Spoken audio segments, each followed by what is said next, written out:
एक नजर नागपूरच्या क्राईम जगतावर. नागपूरच्या गुन्हे शाखा क्रमांक 3च्या पथकाने अवैधरित्या अंमली पदार्थ बाळगणाऱ्या आरोपींविरुद्ध मोठी कारवाई करत त्याला अटक केली आहे. नागपूरच्या लखनगंज पोलीस ठाण्याच्या हद्दीत एक महत्त्वाची घटना घडली आहे, जिथे पोलीस विभागाने अवैधरित्या अंमली पदार्थ बाळगणाऱ्या 2 आरोपींविरुद्ध कारवाई केली आहे. या घटनेतील मुख्य आरोपी 27 वर्षीय अभिषेक उर्फ दादू मोतीलाल राजने आणि सारंग सुरेश उघडे यांच्या ताब्यातून 30 ग्रॅम मेफेड्रिन पावडर, एक रेडमी कंपनीचा मोबाईल तसेच एक SS कंपनीची दुचाकी जप्त करण्यात आली आहे. आरोपी अभिषेक राजने आणि सारंग उघडे हे नंदनवन झोपडपट्टी आणि कर्नल बाग या परिसरांमध्ये राहत होते.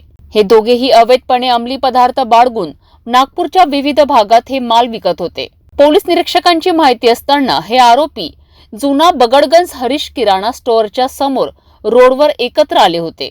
तेव्हा पोलिसांनी त्वरित कारवाई करत त्यांच्या ताब्यातील 2,15,000 रुपये किमतीचे मुद्देमाल जप्त केलाय. पोलिसांनी ताब्यात घेतल्यानंतर आरोपी अभिषेकने सांगितले की त्यांनी मेफेड्रिन पावडर हे सारंग उघडे यांच्याकडून घेतली होती.